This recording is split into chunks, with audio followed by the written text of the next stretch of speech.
Bueno, vamos a comenzar este tiempo de enseñanza. Lo vamos a comenzar con una oración y vamos a cerrar nuestros ojos y vamos a pedirle a Dios que nos ayude y nos asista en este momento. Amén. Vamos a orar. Señor, te damos gracias porque tú eres maravilloso, tú eres digno de toda alabanza, de toda gloria y de toda honra, Señor. Gracias porque tú eres maravilloso. Gracias porque tú haces las cosas, Señor, más allá de lo que pensamos o creamos, Señor. Tú eres maravilloso. Señor, gracias porque a pesar de que este tiempo de pandemia, Señor, podemos reunirnos por este medio para hablar tu palabra, Señor. Antes de cerrar las puertas, han abierto, Señor, las casas a nivel mundial. Señor, gracias por esta tecnología. Gracias, Señor, porque podemos comunicarnos a través de este medio. Ayúdanos a construir juntos tu palabra. Ayúdanos cada día a ser mejores seres humanos, humanizadores y humanizantes, Señor. Bendigo a cada persona que se conecta, que está conectada y se va a conectar, Señor. Padre amado, que estas enseñanzas, por muy fuertes o difíciles que parezcan, en el proceso, Señor, nos ayuden a santificarnos. Queremos cada día ser mejores seres humanos. Es lo que creemos, Señor. Queremos parecernos a ti, Jesús. Queremos seguir tu proyecto. Tú tienes un proyecto en esta tierra. Tú tienes un proyecto perfecto y en ese proyecto, Señor, queremos caminar, el proyecto de Jesús. Doy gracias. Gracias por todo, gracias por tu muerte, por tu crucifixión, Señor, y por tu resurrección. Y gracias porque habitas en nosotros, lo creemos en el nombre de Jesús. Amén, amén y amén. Gracias por otra vez porque te están conectando. Elizabeth, un iPhone, no sé quién será el iPhone. Bueno, aquí estamos. Comenzamos. David, ¿sí? Antes de empezar, ¿puedo pedirte algo? Sí, pastora. Se escuchan muchos... Muchas veces. Sí, tú puedes mutear a todos y para que te escuchemos solo a ti. Sí, pero ¿qué pasa? Que si ustedes quieren hacer alguna pregunta... Claro, pero ahí, entonces tú cuando quieras que interactuemos, tú, al que te alce la mano, le desbloqueas. Lo que pasa es que no todos están con cámara y algunos están en... Pero el micrófono nomás, pues. Por eso, pero que algunos no están con cámara, entonces no sé cuándo ellos quieran hablar, pero está bien, voy a mutearlos a todos, está bien. Voy a mutear a todos, perfecto, amén. Perdón que interrumpa y antes de que empiece, es que si alguien no tiene la cámara activa, pero quiere hacer alguna pregunta, aquí hay opciones de levantar la mano. Hay 4 opciones. Hay 2 emojis para levantar la mano, hay uno que en las opciones le sale levantar la mano como tal, para los que están desde el celular, desde 3 puntos suspensivos que dice más, y cuando levanten la mano tienen que desactivar el bajar la mano cuando ya les den la palabra. O el chat, que también pueden ponerlo privado, solamente para que lea el profesor o alguno de los participantes dentro del grupo. Una pregunta, Erika, en la computadora es donde dice reacciones. Sí, desde reacciones tienen 2 en la computadora. Aplausos y manito arriba. Ya, ok. Hay que aprender. Así que los pongo en silencio. Perfecto, pastora. Linda mano. Bueno, gracias por esta tecnología y gracias por las sabias en esta materia. Bueno, para comenzar esta segunda clase, en la primera clase traté de ubicar algo como los tipos de amor y ojalá hayamos tratado de captar la intención de mi enseñanza, que fue la de poder reconocer nosotros como personas que no todo lo que hacemos en la iglesia, entre comillas, para Dios, es el amor de Dios. El ayudar, el ser parte de la iglesia, el estudiar la Biblia, todo, hay tipos de amores. Y no quiere decir que esos tipos de amores sean divinos. Y es lo que yo quería que caigamos en cuenta la semana pasada, ¿no? Porque algunos dicen, a mí me gusta estudiar o ir a la iglesia, pero puede ser un amor latreno. Y ese amor es un amor a los dioses, que también lo tienen los paganos o los que no son cristianos. Entonces, amor a lo divino, hay amor sofiástico, el amor a la sabiduría, le gusta estudiar. Hay gente que le gusta estudiar la Biblia, pero no es porque aman a Dios, ni porque tienen el amor de Dios, sino porque simplemente les gusta estudiar. Son gente que le gusta, son ratones de biblioteca, ¿sí? Entonces hay gente que le gusta servir al prójimo y salen a dar o repartir y tantas cosas, comidas o salimos a hacer, pero es filántropo, es un amor al ser humano, así que, y así muchos más que vimos, ¿no? Fueron como 17, 18 tipos de amor que vimos. Yo no sé en qué nivel de esos amores estás. Muchos no son malos, pero otros sí son medios incorrectos. Entonces, hay que ver eso. Amén. Hasta ahí estamos bien. Eso para un remember, ¿no? Un remember de lo que hicimos la semana pasada. Esta semana yo ya quiero, a pesar de que yo tengo muchos estudiantes en línea, si ustedes ven aquí a John Esteves, a Delgado, bueno, a muchos, quizá todos son mayorías, excepto unos 4 o 5 que no han estado conmigo en clase. Ustedes saben que lo mío es Biblia. Yo soy teólogo de carrera. Entonces trato de hacer reflexión teológica, trato de ver la Biblia, que la gente pueda ver la Biblia mucho más allá de lo que nos enseñó la tradición, entre comillas, que hasta cierto punto es mala, ¿no? Hasta cierto punto no es correcta. Pero bueno, yo lo que quiero es empezar a respetar la palabra de Dios, ¿sí? Y siempre cuando yo comienzo una clase, y los que ya han estado conmigo, no les va a sorprender el gran eslogan que tengo, el principio que tengo de vida para dar clase es, yo digo algo, y esto va a estar grabado, así que no tengo problemas en la hora y la fecha. Yo siempre he dicho que somos responsables de lo que hablamos, somos esclavos de lo que hablamos, pero también somos pecadores porque no decimos toda la verdad, ¿sí? El silencio también es pecado. El guardar silencio en muchas cosas también es pecado. Así que me juzguen por hablar y no por callar. Así que comienzo con el gran concepto que yo tengo, línea de vida que yo tengo sobre lo que es la Biblia. La Biblia no es palabra de Dios. ¿Sí? Escúchenlo, por favor. El que lo pueda grabar, grábelo. El que lo pueda escribir, escríbalo. Yo soy responsable de lo que hablo, pero también soy responsable de lo que callo. La Biblia no es palabra de Dios. La Biblia contiene palabra de Dios, ¿sí? La Biblia de Génesis a Apocalipsis, la Biblia de Génesis a Apocalipsis, no todo lo que está aquí es palabra de Dios. Y quizás ustedes y a nosotros nos enseñaron toda la vida que la Biblia es inerrante, irrefutable, inherente, perfecta, pero ahí viene el problema. Cuando tú estudias Biblia, cuando te sientas en un seminario, después de tener 20, 15, 20 años en la iglesia, te sientas en una universidad teológica y te enseñan que no es así, y vienen las crisis de fe. Entonces yo no sé por qué hay que esperar pasar 15 años algunos, o 20 años, algunos 40, para estudiar Biblia. En la iglesia, en nuestra comunidad, estudiamos Biblia, vamos mucho más avanzados que lo que he hablado, hemos tocado temas más difíciles. Pero aquí está Marina, está los pastores, está Angie, está quien más, Shirley, que me ha escuchado por la clase, está Claudio con su esposa, está Ginger, están las dos Angies. Nadie se ha muerto. Lamentablemente hay temas que son difíciles quizás un poquito de digerir, pero con mucho amor y paciencia se puede. Con mucho amor y paciencia se puede hacer esto. A ver, tengo un chat. Tengo que admitir a alguien. A ver, aquí ya me confundí. Aquí está. Y ahí entró otro tipo más a la reunión. Perdónenme que estoy sudando. Bueno, entonces la Biblia no es palabra de Dios. La Biblia contiene palabra de Dios. La Biblia no es palabra de Dios, pero sí contiene palabra de Dios viva y eficaz. Una palabra que traspasa, que confronta, que rompe, que nos lleva a la reflexión, porque la palabra de Dios dice que nos confronta y nos cala hasta los tuétanos. Amén.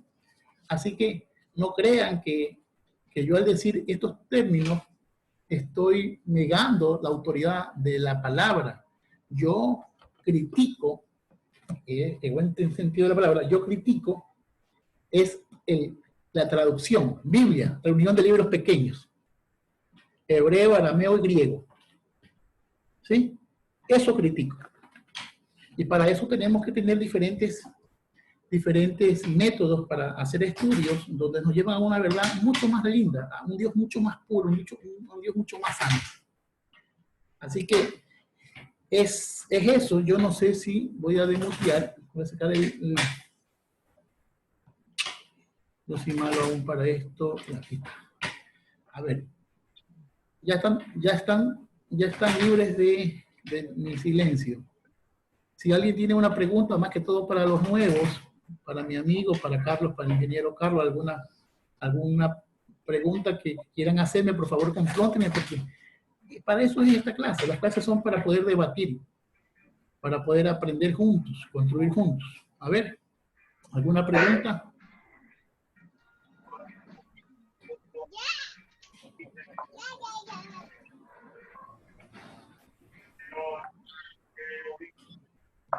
A ver. No se escucha bien.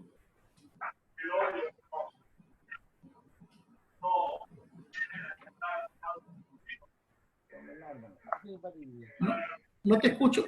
No escucho bien. No sé quién está hablando. A ver. Entonces no hay preguntas, ¿no? No escucho bien. Siento una voz al fondo. No sé si es de Ginger. Están hablando por donde Ginger. Pero no escucho si es pregunta o es alguna voz que está por ahí atrás en la computadora, ¿no? Bueno. Lo montea, pues, mi año. No, yo sé, pero yo estoy dando oportunidad para que pregunten. Entonces, todos los desbloqueaste. Ajá, todos los desbloqueé, pero escucho una voz y no sé si es que me están haciendo una pregunta. Pero es que por eso te decíamos que el desbloquee solamente cuando alguien te pande al dedito arriba. Bueno. Solo a esa persona. Bueno, ya, trataré de hacer eso. Bueno. Ya, y vamos acomodándonos en este proceso de Zoom. Bueno, entonces, mis queridos hermanos y amigos, amigas, la Biblia es más maravillosa. ¿Sí? La Biblia, como reunión de libros pequeños, es hermosa. Pero dentro de la Biblia, dentro de este libro negro, que algunos lo tienen como religión, lo tienen adorado, le ponen vela, le ponen un poco de cosas, lo abren en la sala, lo ponen en los carros. Más allá de que este libro sea un amuleto de suerte o que tenga poder, en este libro hay palabra de Dios. En este libro hay cosas maravillosas que Dios nos da, que si las estudiamos y las vivimos, somos supermanes, supercrímenes, supermujeres, superhombres, porque esto nos compara y nos iguala a Dios. Esto nos lleva a ser dioses, dice la Biblia, vosotros sois dioses. Y la gente no entiende eso, si el poder que Dios nos dio a nosotros, la autoridad que tenemos con la palabra, ¿sí? Es eso, es ser hijos de Dios. Ser hijo de Dios es tener toda la capacidad que tiene el Padre. Si tu Padre es un rey, tú eres parte del reinado. Pero hemos perdido esa autoridad, porque nos guiamos a veces a las traducciones que están mal elaboradas.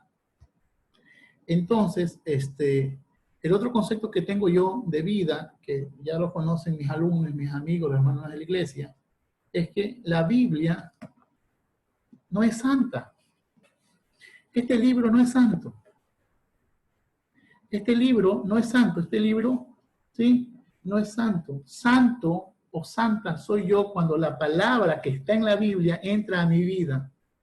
Cuando la Biblia, este libro que tiene un poco de letras, que la gente se mata por esta letra, que pelean porque quieren ser más santos que los otros, hasta que la palabra de Dios no entra en nuestra vida y nos cambia y nos transforma. Y nos cambia la intención. Porque yo creo que acá el problema es que muchos luchamos con el pecado. La iglesia se ha hecho tan visible, es tan mediática, la iglesia es tan mediática que solamente ataca al pecador. Pecas y te hacen pedazos. Pero ¿quién puede advertir sobre las intenciones, ¿sí? Sobre las intenciones, ¿sí? ¿Quién puede la iniquidad, lo torcido, antes que haya pecado? Porque el pecado es el fruto. Para que haya un fruto tiene que haber una raíz, un tronco, una rama, un árbol, una fotosíntesis. Tiene que haber un proceso de elaboración del pecado. Pero nosotros solamente atacamos al pecador y al pecado.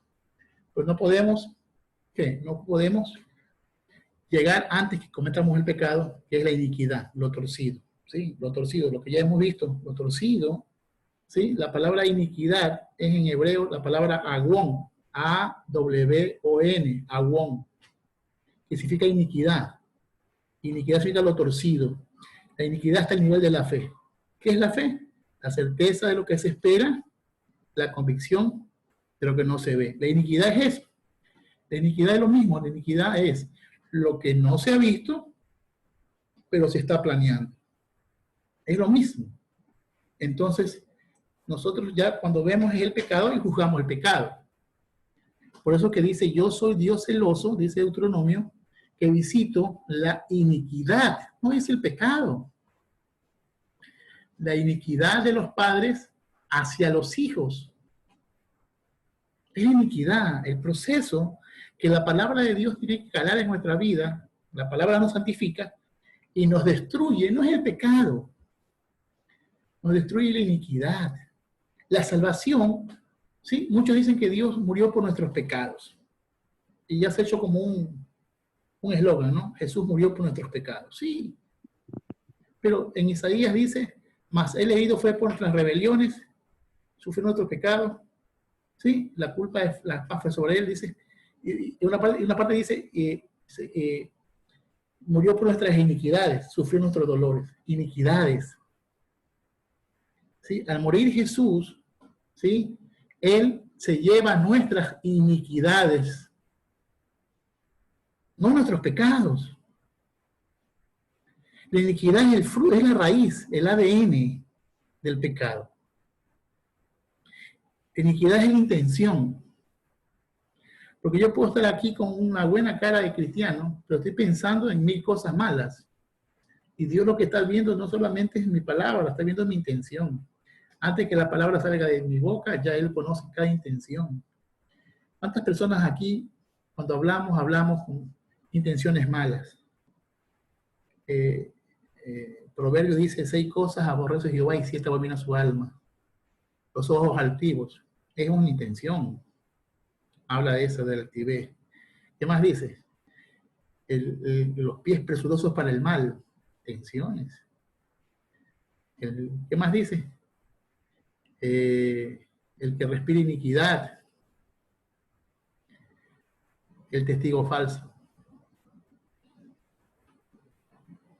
Si dejamos que Dios trabaje en nuestras intenciones, ¿sí? La palabra trabaje en nosotros, ¿nos va a qué? Nos va a calar en nuestro ser, en nuestro espíritu, en nuestra alma. Y lo que hace la palabra es, cuando estamos en el tiempo de la tentación, no hablas en lengua, para los que somos pentecostales, que andamos brincando en cada esquina, ¿no?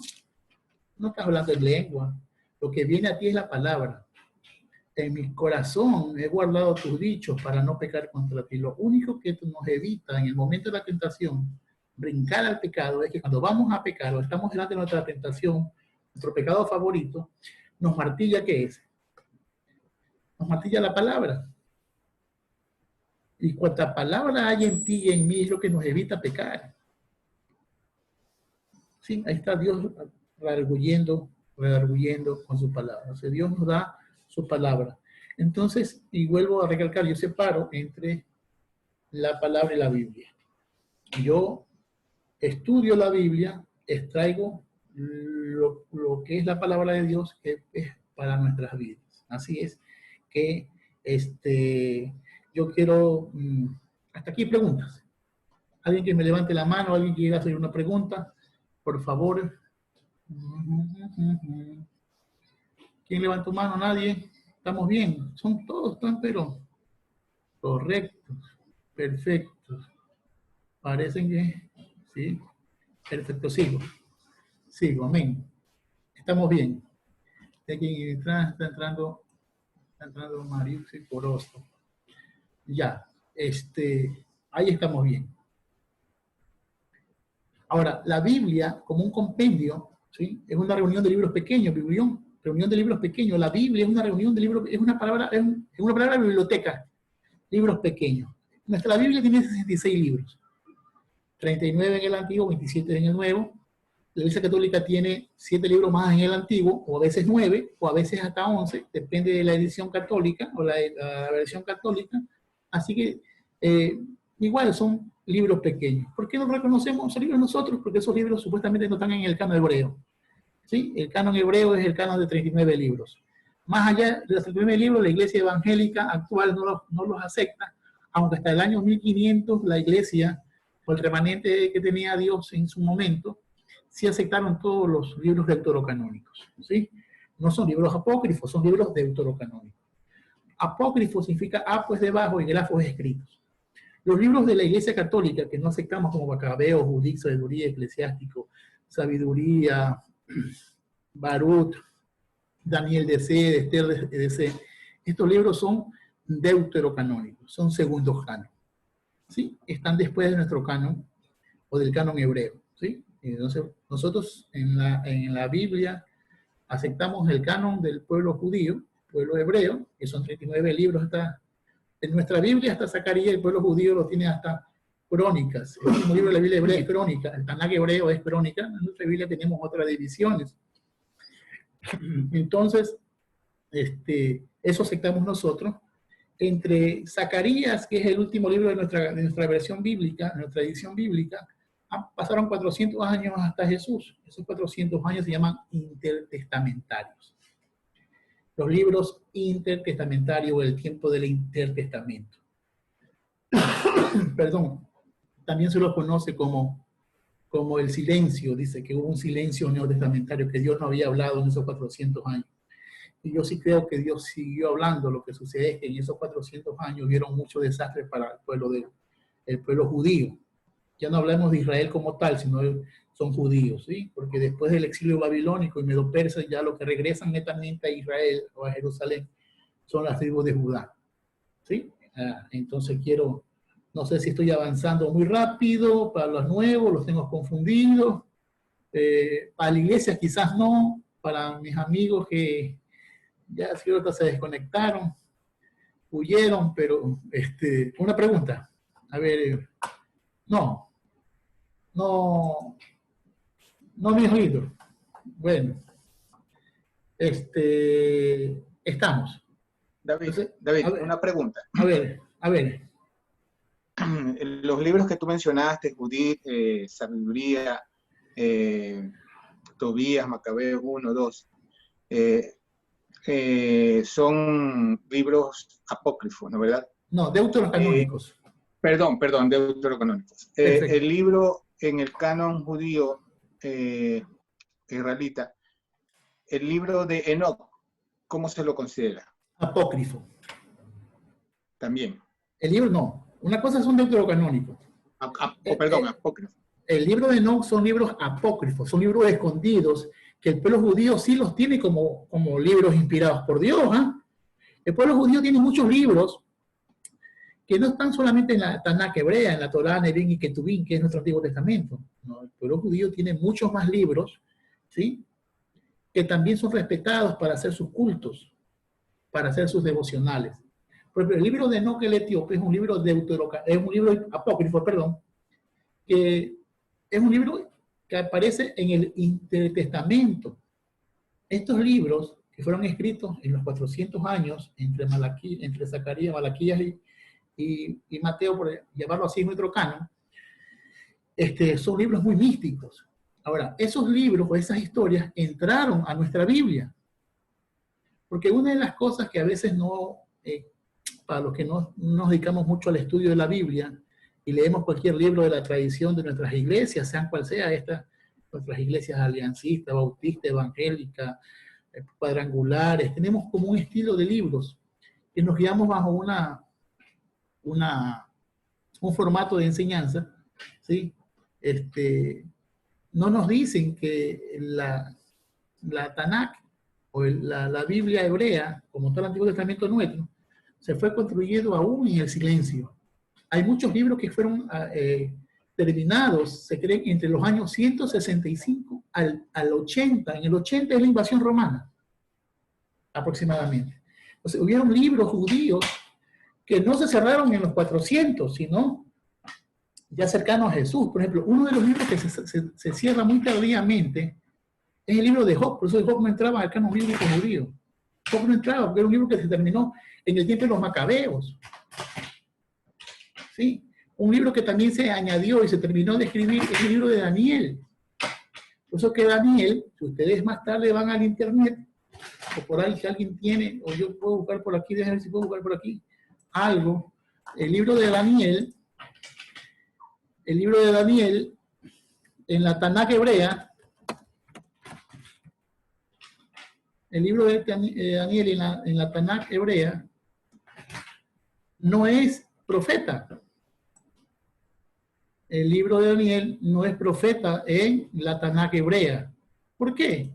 Porque es un libro que se escribió tardíamente. Déjenme ver si aquí tengo algo para enseñarles. Aquí hay algo para enseñar.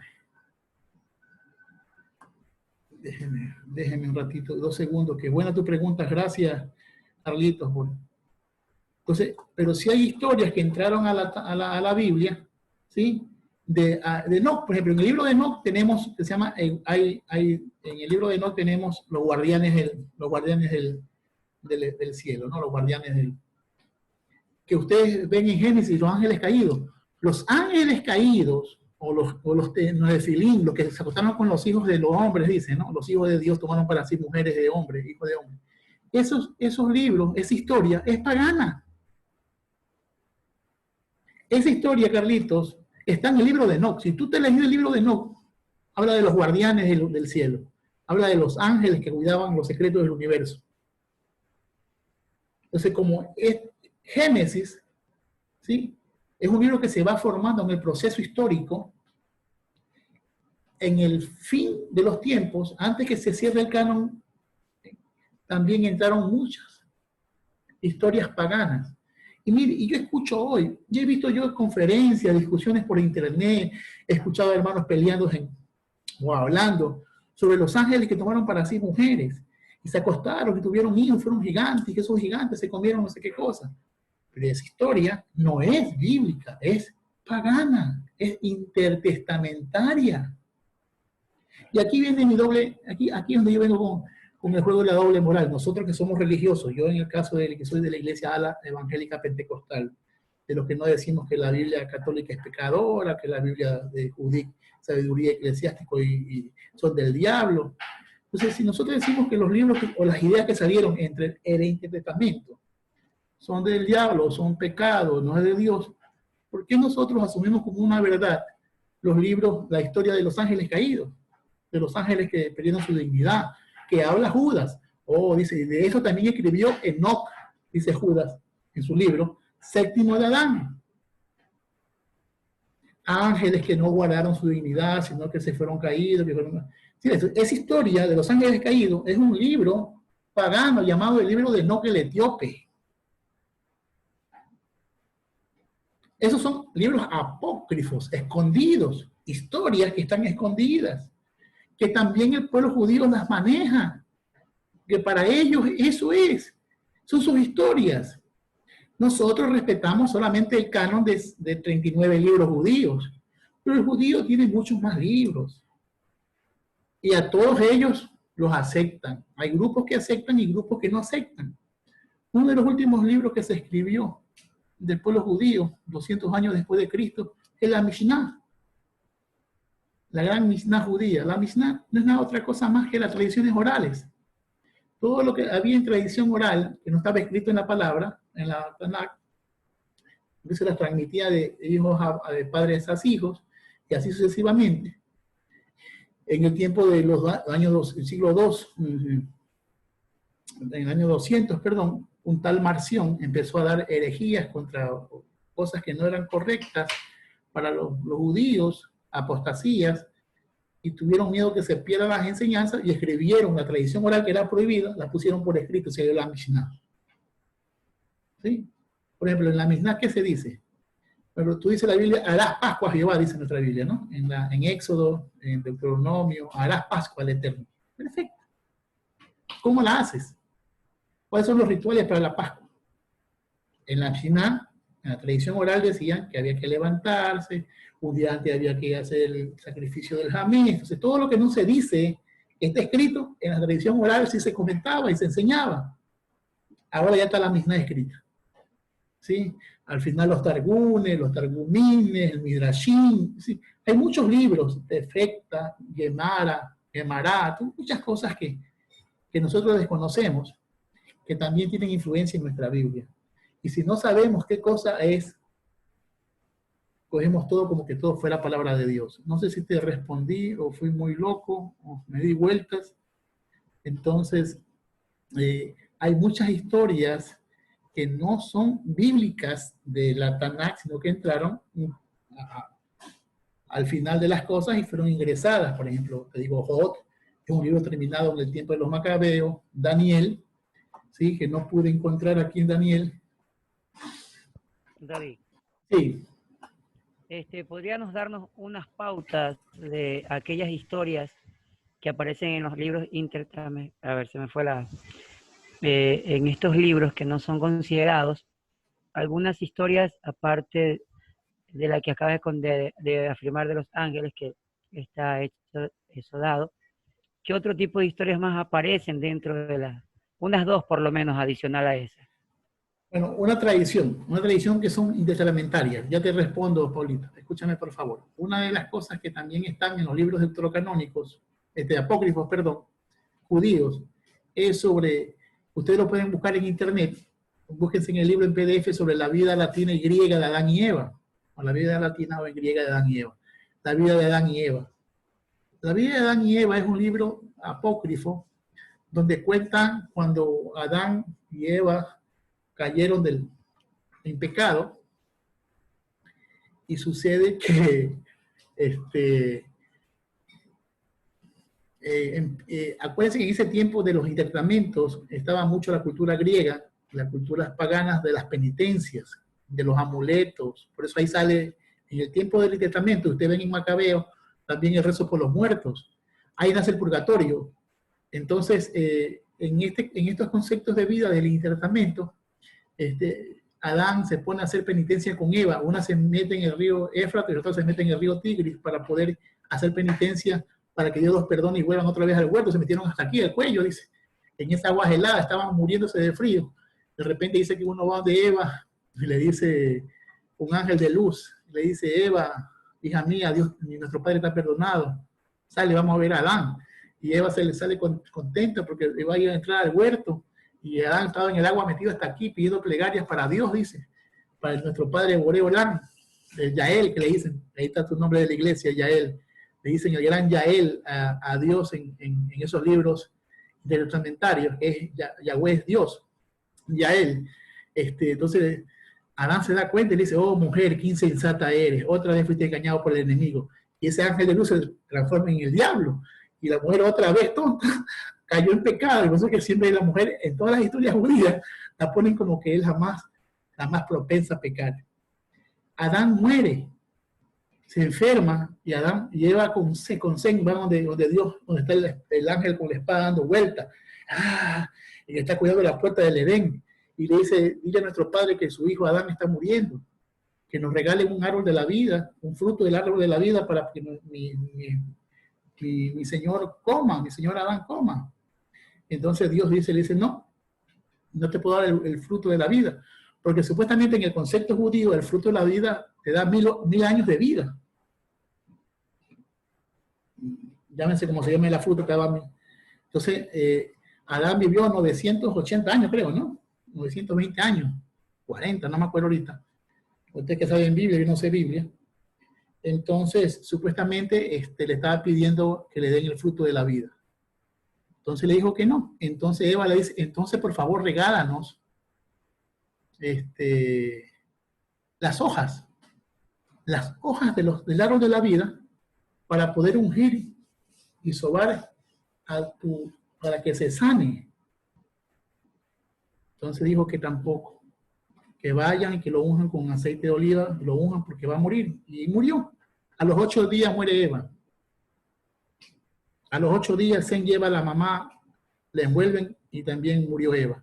Entonces, la tradición de ungir con aceite para las enfermedades es una tradición judía de los libros apócrifos. Por eso que dicen: no, hermano, que hay aceite ungido. Yo difiero y yo no niego que ustedes usen su aceite ungido. No hay aceite de ungido, hay aceite para unción. Pero ese aceite en su cultura era porque provenía de una promesa de resurrección.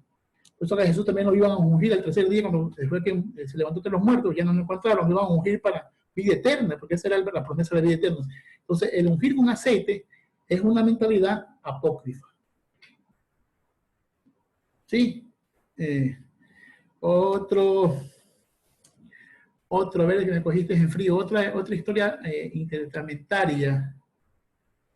La otra historia intertestamentaria es sobre ángeles. Los ángeles no nacen en el pueblo judío, pero eso es más complicado. Ahí me van a matar a algunas personas, pero los ángeles, esta cuestión de angelología que tenemos en las iglesias, esta creencia tanto a los ángeles, por ahí vi a un pastor que puso el ángel de Jehová acampa. Yo quería decirle, pastor, infórmese, ya no está el ángel de Jehová. Era la epifanía de Jesús. Entonces ya no está el ángel de Jehová, ya no opera en nuestro tiempo. El ángel de Jehová era una indicación, un malak Elohim, un mensajero de Dios, de parte de Dios, su presencia como un ángel, como un mensajero, pero no era por eso. No te puedo dar más respuestas, no me dañes el culto. Hermana Paola. Paulita. Sáquese el silencio. Allá. Bendiciones. Amén. Yo quería saber cómo se diferencian los libros que no son, por ejemplo, yo sí, bueno, he visto de algunos textos que han sido escondidos de judíos, bueno, he visto documentales, ese tipo de cosas, ¿no? Y he visto que ha habido, como usted dice, por ejemplo, de Judas, bueno, en fin, de algunos libros. O sea, si los judíos, ¿cómo saber cuándo son o no son inspiración de Dios? O sea, que son o no, porque supuestamente no están en la Biblia, porque no habían sido encontrados a tiempo. Bueno, y así hay muchos, porque hay muchos textos que han encontrado en papiros y ese tipo de cosas. Perfecto. A ver, gracias por la pregunta. A ver. Primero, hoy por hoy hay, no sé si es una fiebre, es el tiempo en que muchos documentales y muchas personas están sacando evidencias arqueológicas, históricas, de estos libros que están siendo hallados. Por ejemplo, el Evangelio de Judas, que es un evangelio copto del año 300, 400, 500, algunos pedazos. El Evangelio de Bernabé, el Evangelio de María Magdalena. Hubieron 2000 y pico de evangelios. Y había 20.000 variantes de un solo libro, de Nuevo Testamento. Es decir, en estos primeros años hubieron 1000 cosas, porque se copiaban a mano y había muchas variantes, muchas formas de decir las cosas. Ahora, ¿por qué? Y esto lo hicieron la iglesia, la patrística trató de hacer un canon, ¿no? Había tanta historia acerca de Jesús que prefirieron ver que eran los más cercanos a Jesús, que está escrito en griego. Hicieron un filtro para llegar a donde estamos con nuestro canon bíblico en el Nuevo Testamento. Yo personalmente creo que hay muchas palabras de Dios que no se ha dicho. Yo creo que no todo está en la Biblia, ¿no? Juan lo pudo decir, si pudiéramos escribir las cosas que Jesús hizo, no cabería en un cuarto, ¿no? En este cuarto, ¿no? En este espacio. Así que yo creo que hay muchas cosas que no se contaron de Jesús, pero sí yo tengo muy serias dudas sobre los libros que están encontrando ahora. Por ejemplo, el Evangelio de Judas, yo lo leí. El Evangelio de Judas es un evangelio muy, muy complicado. El Evangelio apócrifo de Judas en lenguaje copto, lengua egipcia, parte baja de egipcia, por ejemplo, en ese evangelio tú miras que el Mesías, el Cristo, no es Jesús. Jesús fue un cobarde que no quería morir y que le pidió a Judas. Jesús le dijo, amigos, mira, yo sé que yo soy el Mesías y tengo que morir, pero me da miedo, ayúdame a morir, entrégame tú. Por eso que en ese evangelio Jesús es un cobarde y el Mesías es Judas. Entonces, hay que leerlo con pinzas, porque cuando tú lo lees y te da base bíblica, ¿no? Y Jesús me mandó, cuando estábamos cenando, Jesús me dijo, amigo, haz pronto lo que tengas que hacer. Jesús me envía a que lo entregue. Y yo, como lo amo a Jesús, lo entregué. Pues no porque lo odio, lo entregué porque lo amaba, para ayudarlo a morir por la humanidad. Entonces, hay cositas y cosas, ¿sí?, que yo creo que no deben ser así. No porque soy un religioso, es porque creo que Jesús tenía clara la película. Jesús, yo creo que ya a los 12 años de edad, cuando ya se presentó en el templo, él tenía clara la película. Él sabía lo que venía a hacer. Yo no creo que tenía que alguien ayudar. Yo creo que todo libro que minimiza a ese Jesús rebelde, a ese Jesús que sabía lo que venía a hacer, entre comillas, que besó a María Magdalena, nunca dice que le besó en la boca. Es una cuestión increíble. Muchos evangelios apócrifos del Nuevo Testamento, muy tardíos. La biblioteca de McGandhi, que encontraron libros coptos, libros de toda clase, son Mahatma Gandhi. Entonces, son libros bibliotecas que estuvieron ocultas, pero que no eran cristianas como tal. Eran versiones acerca de Jesús que lo fueron mistificando. El Evangelio de María dice que cuando María salió embarazada, los ángeles la cuidaban hasta para ir al baño. En el Evangelio de ¿cómo se llama creo que de Bernabé, Jesús mata a un niño, lo seca, tenía poder en la boca y le dijo, sécate, y se secó el niño, se quedó como chupado como una... Se olvidaron tantas cosas acerca de Jesús. Entonces, ¿cuándo yo veo que no es de Dios? Cuando no me lleva a santificación. Todo lo que no me lleva a una vida plena, humana, humanizadora y humanizante, una vida honesta, justa, yo lo filtro. Por eso que yo veo a Jesús en su vida no hizo nada que no me enseñe su amor y su bondad, su pasión, su humanidad. Yo creo que es donde me enseña a mí, donde yo aprendo más de Jesús es en su humanidad. Y uno va entendiendo la palabra de Dios y a través de ese poquito entender sabemos que Dios es un Dios santo y hay cosas que Dios no va a permitir hacer, porque Él es santo. No hay una regla de oro para decirte qué es o qué no es inspirado, pero Dios te dice cuando es algo no es Él o si es de Él. Creo yo, no sé si soy muy espiritual, que no calo en lo espiritual yo creo que no calo en lo espiritual, pero yo creo que sí hay algo que Dios te dice que es de Él y que no es de Él. No sé si te contesté la pregunta. Hay muchos libros, cuidado, hay muchos documentales hoy. Hay mucha gente hoy que se ha dedicado a tumbarlo todo. Yo te explico la Biblia y te tumbo 10 cuentos, pero no la cruz del Calvario. Ahora tumban todo. Esa no es la idea, no es tumbarlo todo.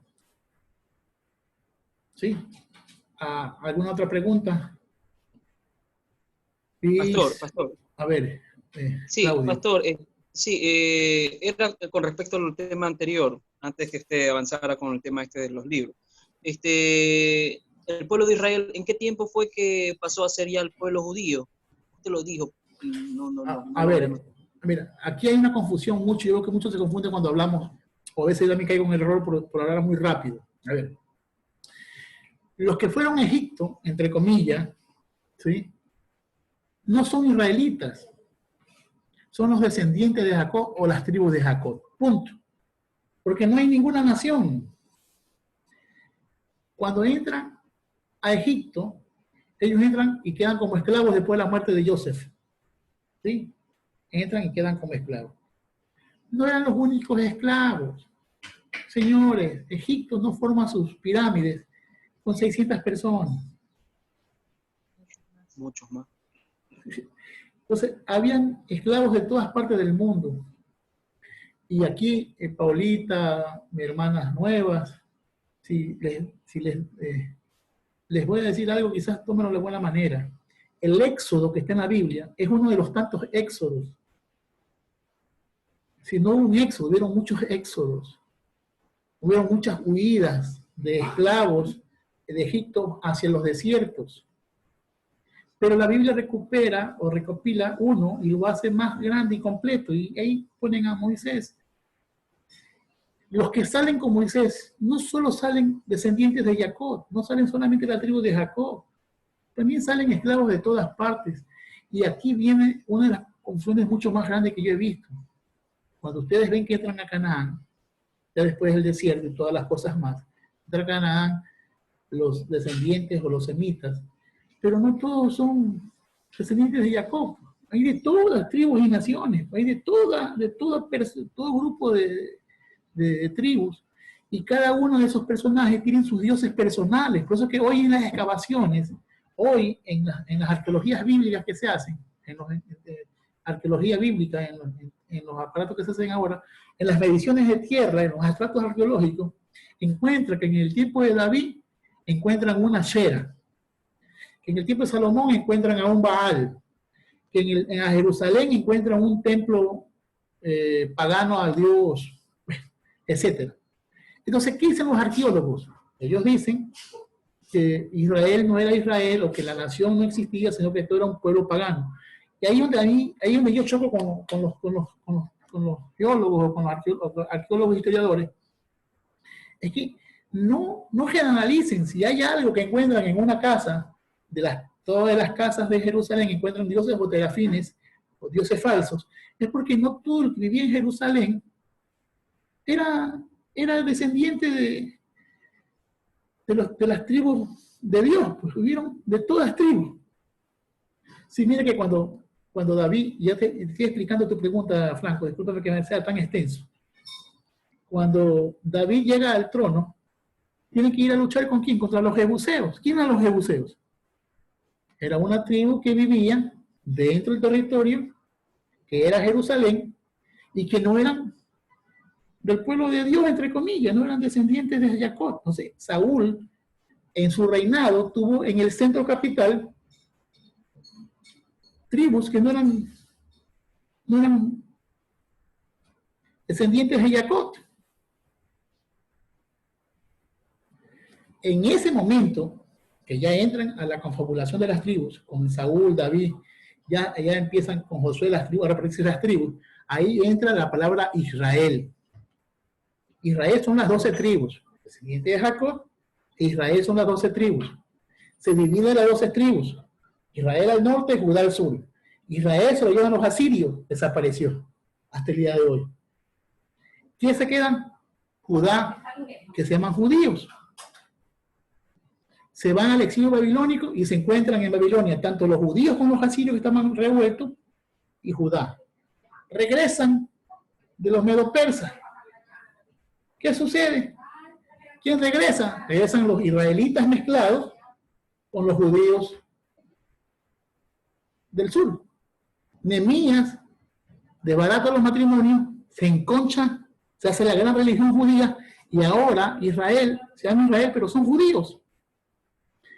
Sé que ahora las 12 tribus han vuelto a Israel. Se sabe que las 12 tribus entraron en Israel. Que ya están hoy en Israel las 12 tribus. La diáspora ha vuelto para el fin de los tiempos. Que están trabajando en los kibbutz, que han venido de la China, del África, han venido de todas partes del mundo, han llegado a Israel, descendientes de cada tribu. Y hoy por hoy ya las tribus están representadas en Israel actual. Pero Israel es Judá. Israel es Judá. Hoy son judíos, judaístas le dicen, los teólogos, los científicos le llaman los judaístas. Hoy le dicen a Israel judaístas. No son israelitas, son judaístas. Entonces, después del exilio, regresan los judíos. Proceso. Tribu de Jacob, Israel, judíos. Hoy estamos con los judíos. Hoy son los judíos, se llaman judíos, no se llaman israelitas. Israelitas son las 12 tribus. 10 y media están esparcidas por el mundo que ya volvieron. Pero esos están ahí, en Israel actual. ¿Te contesté la pregunta, Claudio? Perfecto. O sea, cuando ustedes dicen que Abraham era judío, yo he escuchado a este señor David Damon, con todo respeto, lo admiro, pero hay cosas que yo no comparto. El judío quiere judaizarlo todo. Este señor dice que Abraham era judío, que le decían el hebreo. La palabra hebreo no es una raza ni una etnia. La palabra hebreo es un apodo.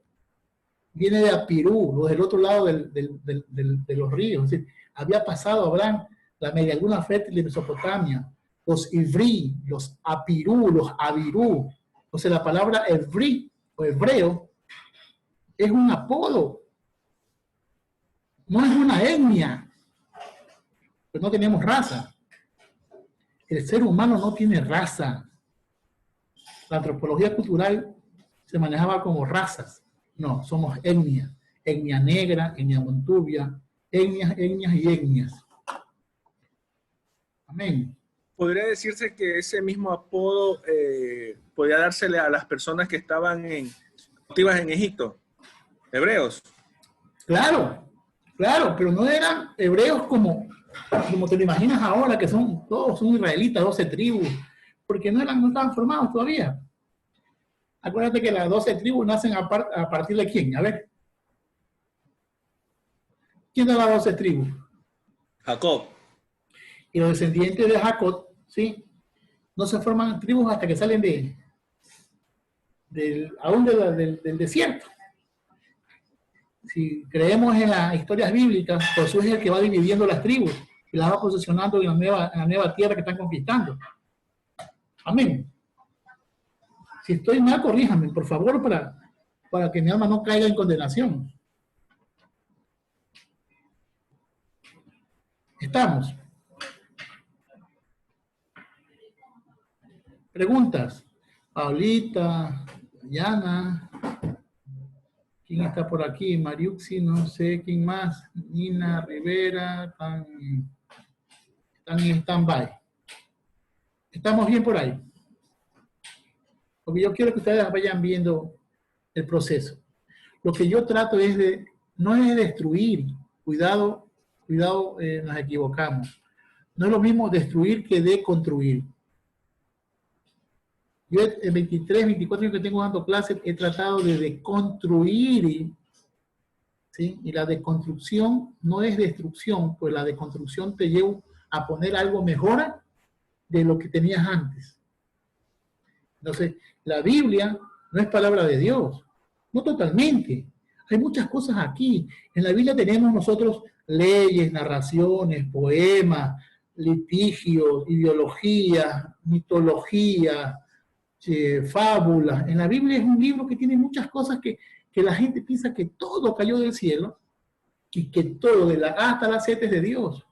No, miren, para los que ya han escuchado mis clases en la Universidad Teológica, hay una ley hermenéutica correcta que se dice: nadie habla sin intención, ni nadie escribe sin intención. Eso es una ley hermenéutica. Cuando usted y yo hablamos con intención. Y escribimos con intención. Amén. Entonces, la Biblia tiene intención. Y tiene intenciones, no son divinas. Hay intenciones muy humanas. Hay intenciones que los judíos han puesto para poder ellos gobernar. En la Biblia solo quieren escribir los ganadores. Ninguna de la Biblia escribe en la historia de los perdedores o los castigados, solamente los victoriosos. Ahorita me tienes una pregunta, ¿tienes una mano levantada, Paola? Ah, ya tienes una manito levantada ahí en la pantalla. Entonces, la Biblia, como tal, el compendio de libros, ¿sí? En todas sus historias, en todas sus sagas, en todas sus notas, en todos sus estilos literarios, tienen intenciones, y cada una tiene un porqué. ¿Sí? Algunos, para nosotros la Tanakh, o el Antiguo Testamento hebreo, la Biblia hebrea nuestra, el Antiguo Testamento, para nosotros es inspiración divina, totalmente. Pablo dice toda la escritura, o toda escritura. ¿Qué dice Pablo en su original? Miren cómo, no sé, los traductores bíblicos intencionalmente han hecho una mala traducción del texto de 1 Timoteo 3:16.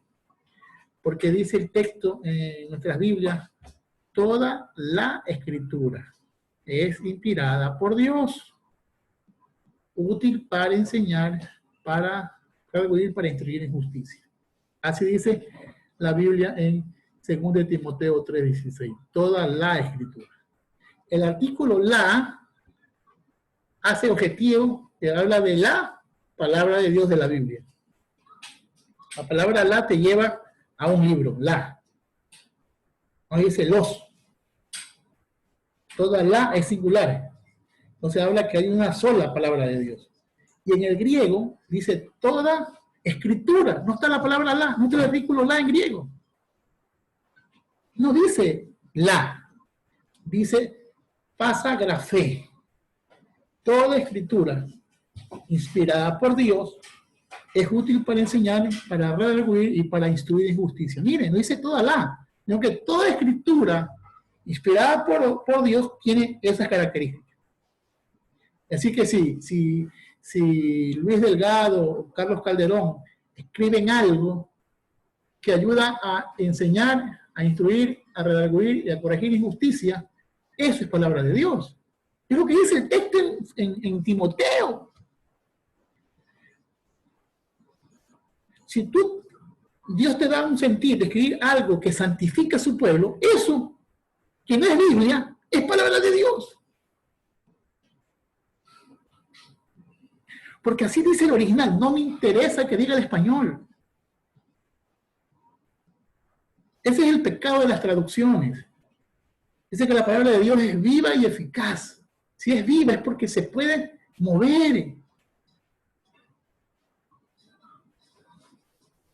Entonces, si tú o yo escribo algo que santifica a la iglesia, que la lleva a verdad y a justicia, que nos haga mejores seres humanos, que nos haga mejores padres, hijos, hermanos, esposos, cuñados, parientes, vecinos, ciudadanos de la República, humanos, nos ayuda a dar ejemplo de vida y que Jesús se refleje en nosotros. Eso es palabra de Dios.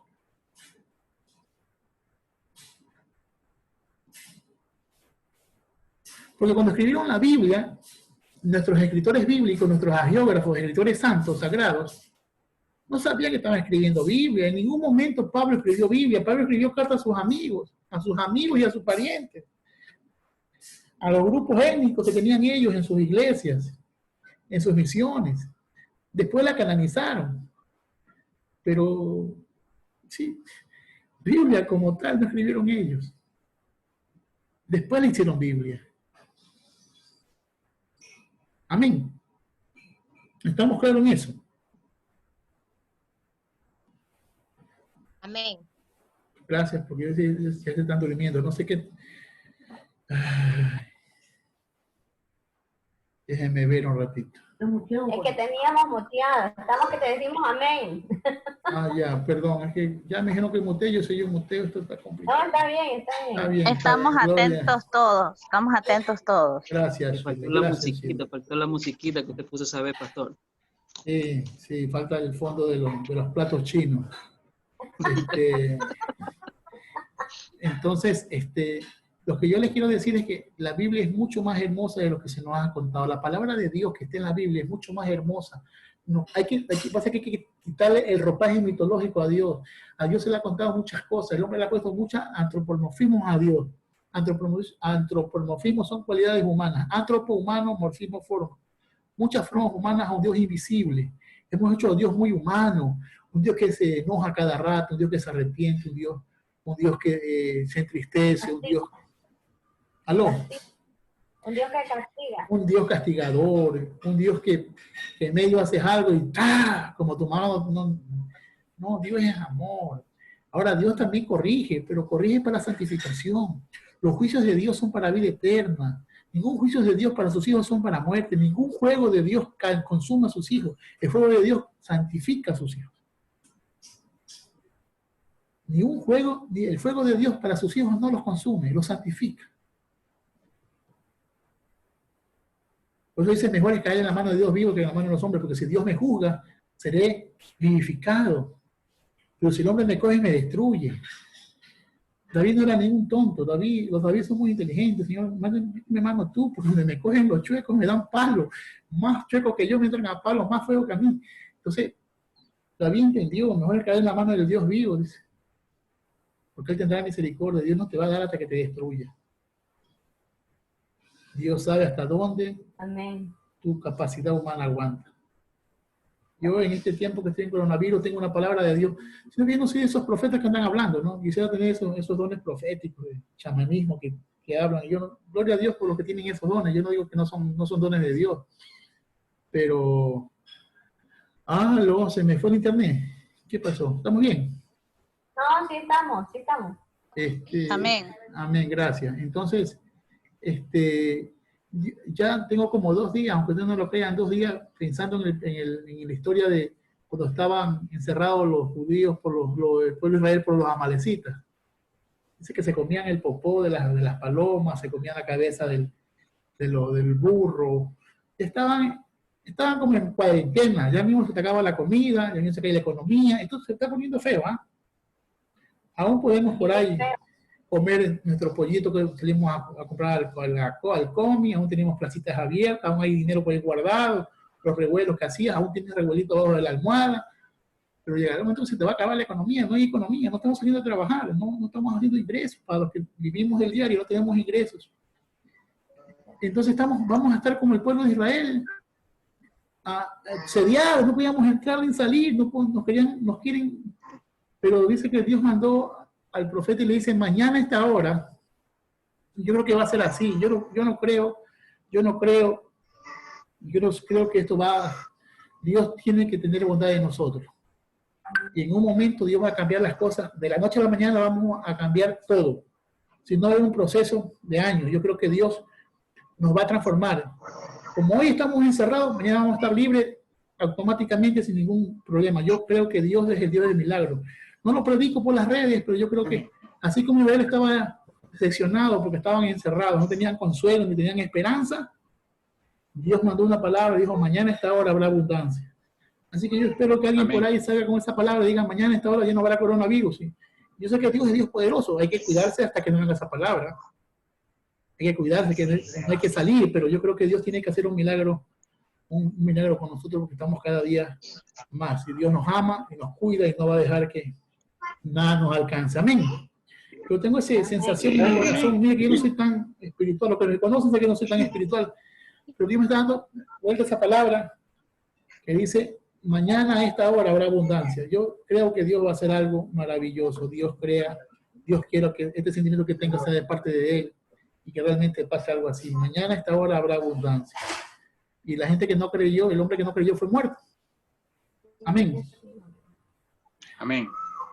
Entonces, amén, pastor. Amén. Gracias por creer en mí, o escuchar un poquito de locura mía espiritual, que yo casi no soy tan espiritual.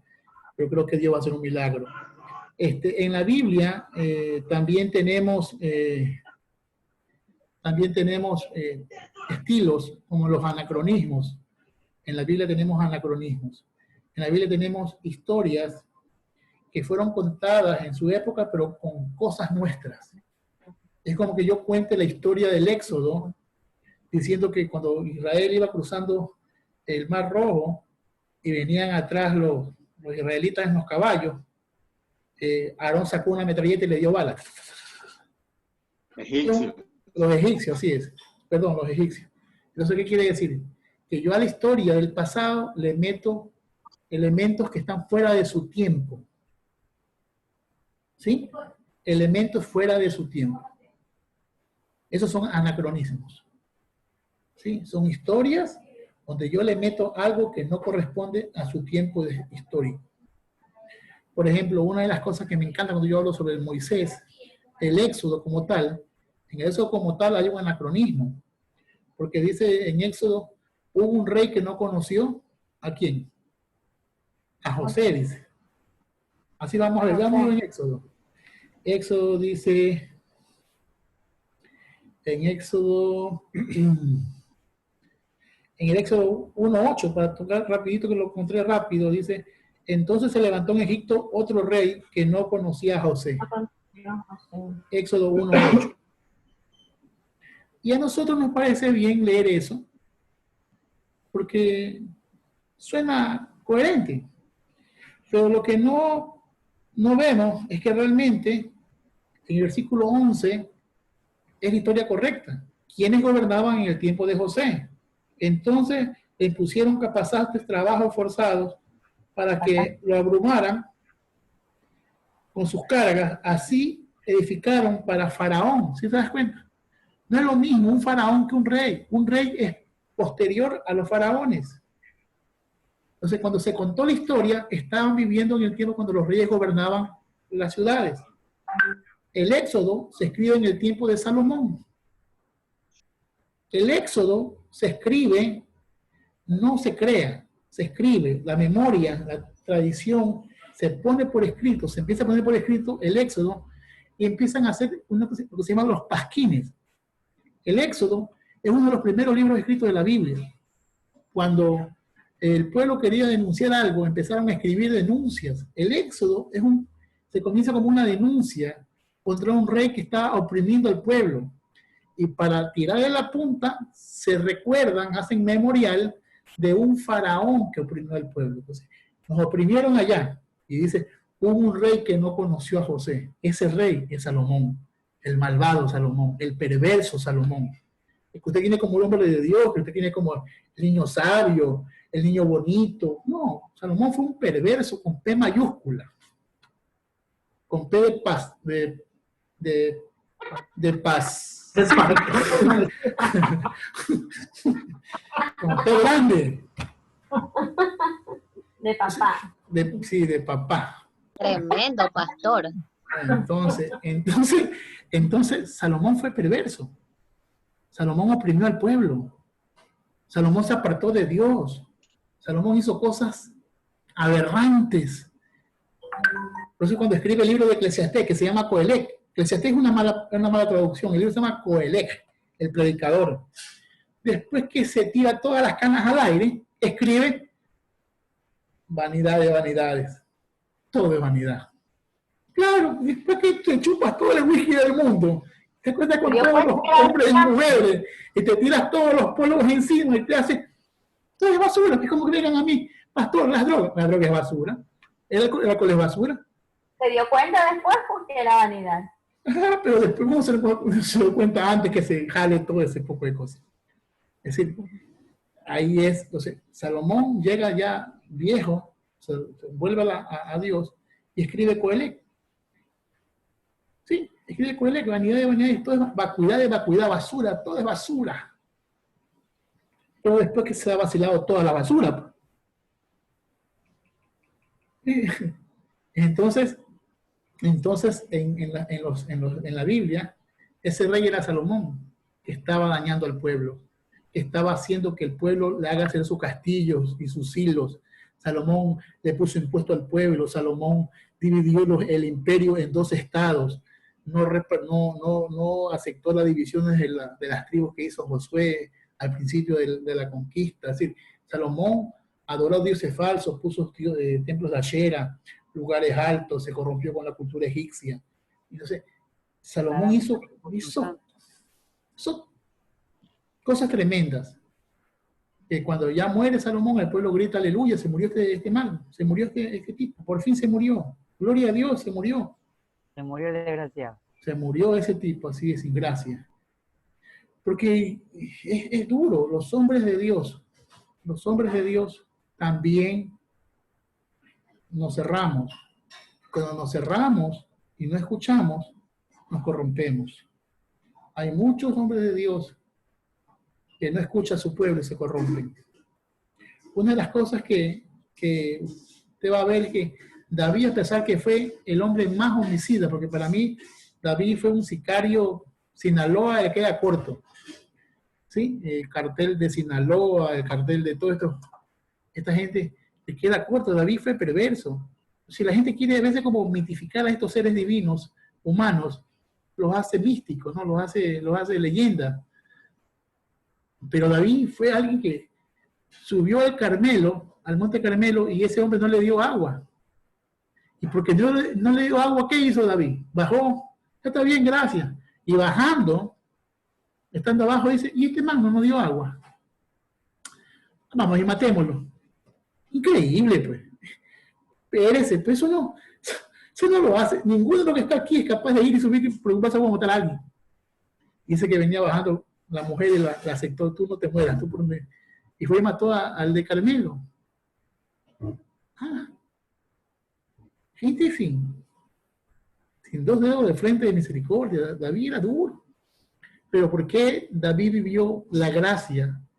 Es porque hizo 2 cosas maravillosas. Quizás usted y yo aprendamos de David estos 2 trucos que vivió David. David tuvo dos cosas maravillosas. Primero, no se metió con el pueblo. David no oprimió al pueblo. 2, supo adorar a Dios. No se meta ni dañe a su prójimo. Ahí está la primera. Amarás a Dios con todo tu corazón, con toda tu fuerza. A Dios con toda tu fuerza, y a tu prójimo como a ti mismo. David hizo eso. Quiera o no, David no oprimió al pueblo. Él tuvo luchas. Sí, hizo maldades, pero no dañó a las tribus. No les puso impuestos, no las dividió. Salomón se metió con lo sagrado, que es el pueblo. El pueblo es de Dios. Los cargos son pasajeros, las personas quedan. Claro, claro, así es. Entonces, por eso es que cuando escriben el Éxodo, lo escriben tirándole una punta a Salomón. Ese rey que oprime al pueblo de Salomón. 931, 950, 60 antes de Cristo. Salomón, después de hacer el templo para Dios, hizo también su reinado, hizo su castillo, sus templos y sus hilos. Entonces, no creas, hay procesos en la historia bíblica que hay que entenderlos. Amén. Amén. Entonces, los anacronismos, ¿no? Otro anacronismo que tenemos que saber en la Biblia, que también lo he nombrado en las enseñanzas, es cuando Abraham manda a ver esposa para Isaac. ¿Sí? Yeah. Anacronismo cuando dice que Abraham le dice a Eliezer, anda y consíguele hijos, esposa para mi hijo. Y el viejo se va a la tierra del pariente de Abraham y le dice Eliezer, cualquiera que salga a darle agua a mí, a mis camellos, ¿sí? Para mí, para mis camellos, esa es la mujer que tiene Dios para mi siervo, para mi amo. Y la historia es bonita, la historia se ve muy agradable, pero realmente en el tiempo de Abraham no había camellos para trabajar como animales de carga. Eran las mulas. Entonces, ¿por qué? Porque en el tiempo de Abraham habían mulas, ¿sí? Y burritos. Cuando se escribe la historia, ya los camellos estaban en el mercado, entonces escribieron con las palabras de ese momento, se llama anacronismo. Cuando alguien que no conoce la Biblia quiere juzgar la Biblia y la quiere hacer pedazos, desde la historia bíblica te pueden hacer pedazos tus historias, porque alguien que conoce de historia universal sabe que en el tiempo de Abraham, 2220 a.C., los camellos no existían en Canaán. ¿Cómo va a creer que Abraham va a mandar con camellos si en el tiempo de Abraham? Entonces tu historia es mentira. ¿Sí ves cómo nos pueden desvirtuar las historias bíblicas? Es porque no entendemos que son anacronismos, que cuando se escribió la historia ya había camellos, entonces que escribió la historia con camellos. Pero no necesariamente la historia primaria era con camellos. ¿Hago entender? Estamos correctos. ¿Sí? La Biblia hay que interpretarla por su tiempo, por sus fechas de creación históricas. La cronología bíblica es muy importante, porque si no, viene cualquiera y nos hace pedazos lo que creemos y se burlan de nosotros. Dicen que en el tiempo de Salomón habían falsos dioses, que nunca hubo un templo. Es decir, mil cosas. ¿Por qué? Porque no entendemos aún los tiempos. ¿Qué más? Me quedan casi media hora. ¿Cuánto me queda? Sí, media hora. Queda media hora. Si tienen alguna pregunta, sería bueno que me lo digan para no ir avanzando yo solo, sino que también ir respondiendo preguntas, aunque estén fuera un poquito, si quieren, del tema. Porque yo quiero trabajar con ustedes, quiero que los que se conecten todas las semanas, irnos empatando en conocimiento. Y si alguna cosa estamos más o menos empatarnos. Lo que quiero es un empate intelectual. Las personas que tengan alguna pregunta, si me la sé, la contesto. Si no, le digo, hermano, no la sé, porque no le voy a mentir. Amén.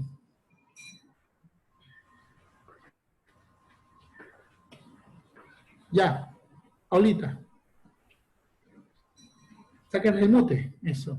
Ya, se puede llamar anacronismo el nacimiento de Jesús.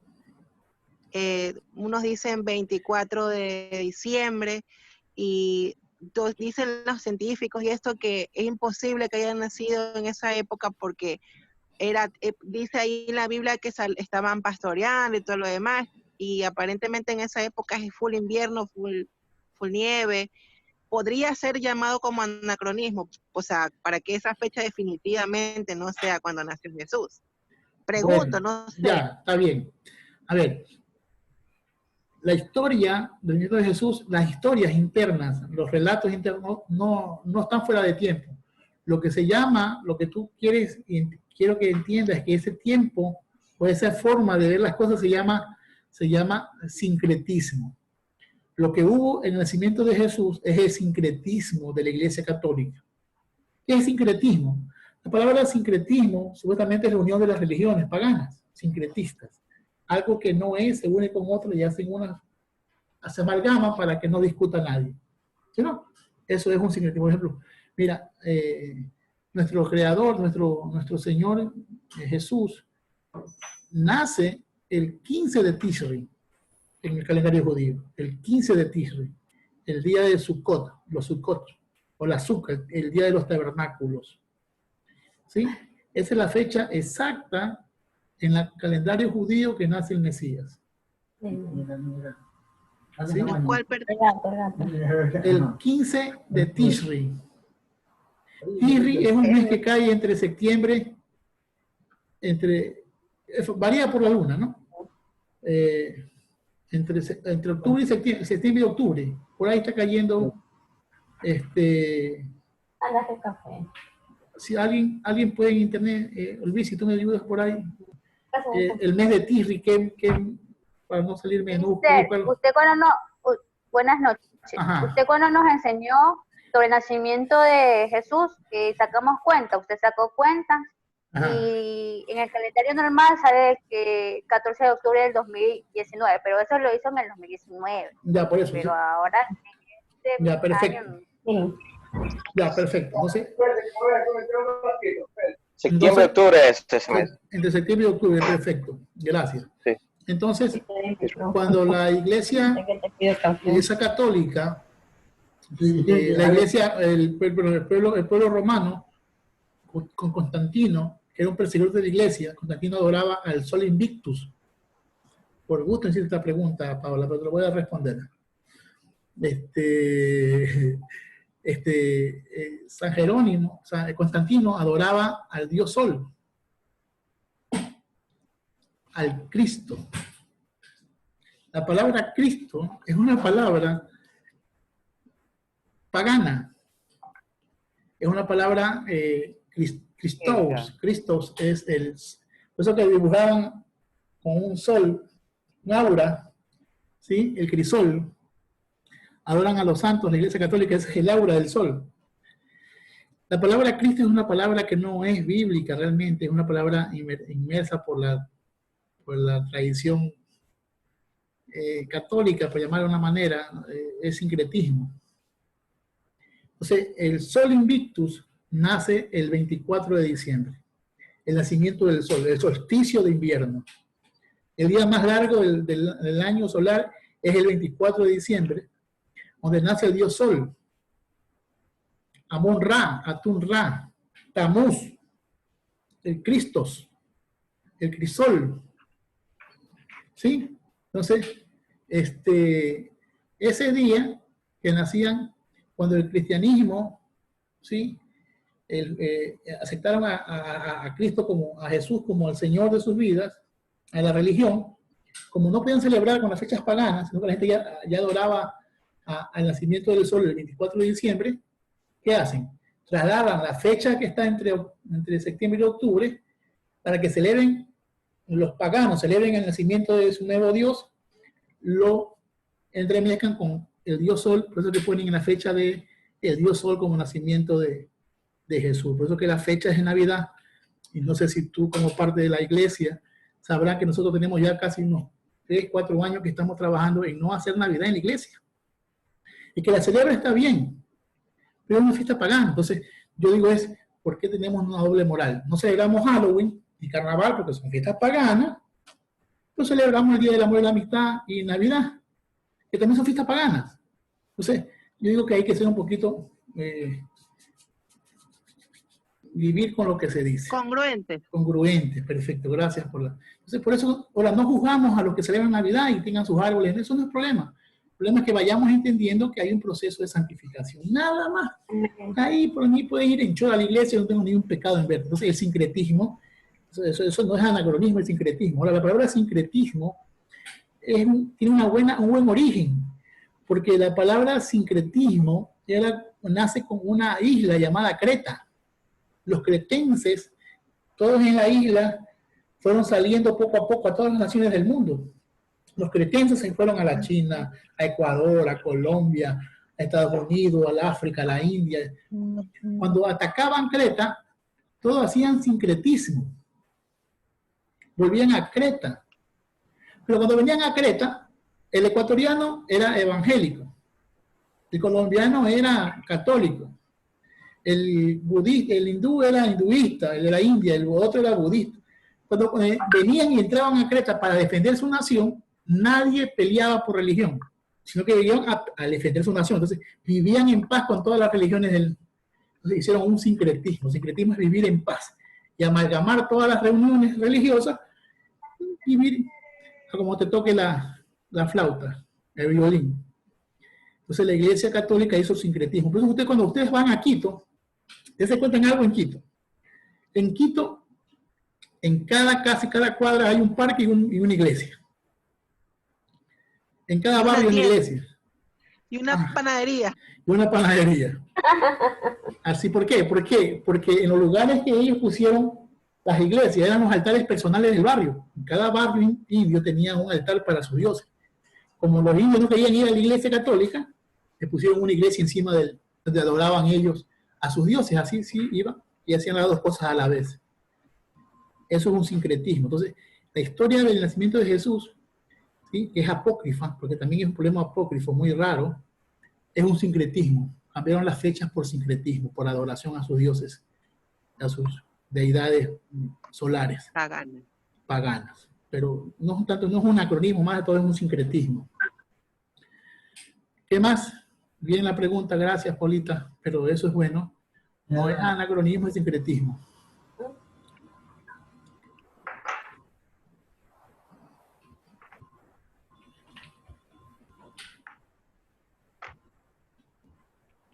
No vale, ¿Sí? ¿Alguien más? Son gente santa, gente teóloga. Ese es preguntar, ¿no? Ya sí. Es que está muy claro, pastor. Está muy claro cuando no entendimos nada. O todos entendieron o nadie entendió. No, está muy claro. O entonces haga una sesión de preguntas y ahí se va a dar cuenta, pastor. Sí, ¿no? Chuta, reprueban algunos. Pero haga preguntas facilitas. O continúe mejor, continúen nomás. Está bien, preguntas. Empecemos por Shirley. Eso iba a decir yo estoy preguntándole a Shirley. A ver, yo ya dije, no me oyeron. No era yo. Ya. No, pastor, está muy claro. Yo no había recordado muchas cosas de las que usted está diciendo porque hace muchísimo tiempo que no había podido recibir sus clases, pero es importante incluso que estén grabando este video porque de verdad que es un gran material. Yo considero que bueno, al menos yo en lo personal lo voy a volver a chequear para poder tomar apuntes con más calma y tener en cuenta todas estas determinaciones que usted ha estado dando, significado y todo este sinnúmero de cosas. En un pequeño lapso de tiempo ha mencionado varios puntos. Para unos claros, para otros de pronto cuesta un poquito más entenderlo, incluso a mí, porque yo en su tiempo escuché partes de sus clases, pero es muy importante el tema de la grabación de esto para volverlo a chequear. Hasta ahora está claro, como se va paso a paso y con cada interacción que tiene cada hermano, permite pues que podamos estacionarnos un poco y razonar en el tema. Así que me parece muy bien. Hasta ahora no tengo dudas porque los hermanos que han interactuado han hecho preguntas y usted ha podido responder y está todo bien. Perfecto. Entonces tenemos claro lo que es, gracias Shirley, tenemos claro lo que es el canon, tanto católico o de versión católica, edición católica, como nuestra versión evangélica, los libros canónicos antiguos testamentarios hebreos, los deuterocanónicos y los apócrifos. Para Carlito, que estábamos al principio preguntando, no confundamos el canon bíblico, el deuterocanónico y el apócrifo. Hay tanto apócrifo como el antiguo, como el libro de Adán, la vida de Adán y Eva, el Apocalipsis de Abraham, el libro de Enoc el Etíope que dijo Carlos, el ingeniero, mi gran amigo Carlos Calderón, el libro de Enoc el etíope, el libro del esclavo, del esclavo Enoc. Hay un pocotón de libros apócrifos del Antiguo Testamento, como los libros que mencionó Paola en el Nuevo Testamento, que vienen a ser de Judas, el libro de el Evangelio de María, el Evangelio de Pedro, el Apocalipsis de Pablo, de Pedro, un poco de Apocalipsis. Entonces, ahí viene la cuestión. Entonces, tenemos materiales, muchos materiales que aún no hemos leído, que la gente está leyendo y tiene base bíblica. Por ejemplo, hoy día, viendo un poco de cosas, me di cuenta que ahora nuestras redes sociales están llenas de ufología, puro extraterrestre. Puro extraterrestre, hoy todo es extraterrestre. Ahora filman a full color en 4K, filman los platillos voladores. Antes se veían nublosos, se veían borrosos, ahora se ven hasta las puertas. Es increíble. Hoy día vi uno en Chile, en México, que habían grabado a un ovni, pero tan cerca que daba ganas hasta de meterse para ver qué había adentro. Entonces, ahora la ufología está rompiendo el mercado. Pastores hablando de ufología. Pastores que han encontrado el libro de Urantia. Cuidado, se ponen a leer Urantia, se brincan la cerca. Los tres círculos, las tres halos sincrónicos. Urantia es tremendo. Urantia es bíblico ufólogo, es Jesús extraterrestre. Es increíble, te lleva a otras dimensiones, habla y tiene tanto empate con la Biblia, que si tú no conoces quién es Jesús, te mueves, te tumba. Papito lindo. Yo quisiera hacer una pregunta. Hágala, todo lo que quiera. Ya, lo que pasa es que en la parte final de la Biblia habla sobre las trompetas. O sea, la primera trompeta, la segunda trompeta. Entonces quisiera saber a qué se refiere, porque mucha gente dice, uy, es que cuando ya se escuchan las trompetas ya es el fin del mundo. Uy, en China se escucharon unas trompetas y bueno, ponen tantas cosas que yo creo que no es todavía. Pero sí quisiera entender a qué se refiere sobre las trompetas. Si me lo pudiera explicar. A ver, no son ni trompetas, son shofar. En la cultura judía no hay trompetas, hay shofar, hay cuernos, los cachos. El pueblo judío manejaba los cuernos como forma de alarmas. ¿Sí? Cuando dice que la nube de Dios se movía, tocaban el cuerno. Entonces el pueblo cogía todos sus enseres, porque vivían como en circo, como pelampara, desbarataban todos y cargaban todos hasta que la nube se paraba. Entonces la trompeta es una forma de avisar movimiento, muévanse. Entonces cuando la Biblia habla de que la trompeta final es muévanse, ese es el significado, es el pueblo moviéndose hacia donde va Dios. Entonces en la Biblia ya habla de trompetas porque ya es una cuestión más versión griega, y habla de las trompetas de juicio, son las copas de juicio y las trompetas son eso, es decir, moverse. La acción es moverse. ¿Sí? Hoy día me preguntaba, tuve una conferencia con un judío mesiánico en Estados Unidos a las 7 de la noche. Yo decía, ya quiero irme, pero 1 hora, desde las 6 hasta las 7 y pico, decía yo, ahora me preparo para la clase. Me hablaba, ¿tú qué esperas? Me dice, ¿la segunda, la tercera o la cuarta venida del Mesías? Digo, la segunda, tercera, cuarta. Chuta, este carro tiene más velocidad, este tiene un carro gringo. Y hasta 3 yo conozco, pero ya cuarta, quinta ya son carros más fuertes. Entonces me hablaba de 4 venidas del Mesías. Le digo, no, yo espero desde la parusia de la iglesia, el desaparecer de la iglesia, Parusia. Sí, la parusia, pero yo quería entender en términos judíos el zarpazo. Ya. Porque parusia es una palabra griega y el judío no me va a entender el griego, me va a entender el zarpazo. Porque rack tampoco es la palabra. Digo, pero yo no espero ni la segunda, ni la tercera, ni la cuarta. Me dice, la segunda es cuando María le dice, no me toques a María. Mira, que la segunda venida es cuando aparece en la resurrección y le dice a María, no me toques, que no he llegado al Padre. Esa es la segunda venida.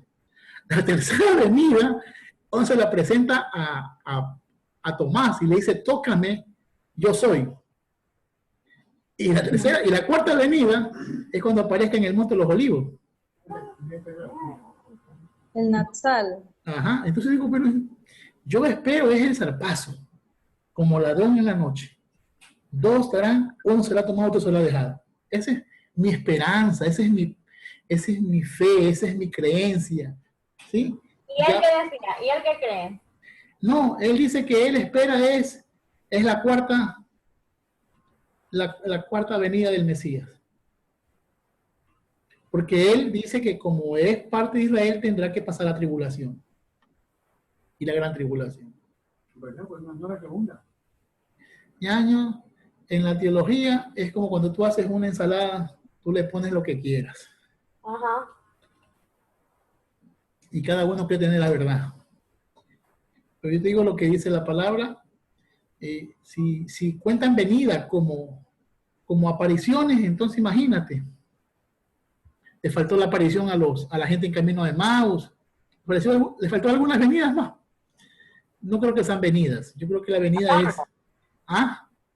A Pablo. No, cuando Jesús se levanta de los muertos, dice que llevan 2 caminos a Emaús. Y se le presentó. Esa es otra venida. Aparte de las 2 que decía el pana mesiánico. Pastor, sí, quería hacer un comentario a nivel científico de lo que estaba comentando la hermana, de que se están escuchando trompetas en Argentina. Qué bien. Se aparecen, y de verdad suena como el Emaús ese. De verdad que sí suena, pastor, así. Como chofares. Sí, sí suena así, Ya. pero la explicación científica es que las placas tectónicas están chocando. Y parece que el choque de placas tectónicas y también pasa cuando hay un choque entre nubes que vienen calientes con nubes frías. Parece que eran esos sonidos. Si te escuchan, los que creen, van a decir que tú eres el diablo. Eres una del diablo que estás negando el poder de Dios. No, pero yo te digo. Todo lo contrario, pastor. O sea, yo considero que todo lo que Dios ha hecho tiene una base científica. Así es. No, es que Dios no hace nada a Él lo la hace, Bartola. lo increíble es que lo hace en el momento exacto. Amén. O sea, dicen Amén. que aquello fue un tsunami que abrió los mares. Ajá, pero justito Perfecto. venían los egipcios, los lanzó. O sea, Amén. Amén, mi ñañita linda. Yo creo en lo mismo. entonces, Es lo para que mí yo hay un... Ajá. Dios mueve la naturaleza a favor de su pueblo. Así es. Claro, claro. No deja de ser obra de la mano de Dios. Así Correcto. es. Y para mí Dios es el mejor científico del mundo. Así es. Por supuesto. Así es, por supuesto. Por supuesto. Y yo digo que los científicos no crean nada, solo descubren que todo está creado. Correcto. Si lo que Y hacen como es descubrir. poca ciencia aleja de Dios, mucha ciencia acerca a Dios. Así es. Yo pues digo yo a la gente, repiensen a Dios.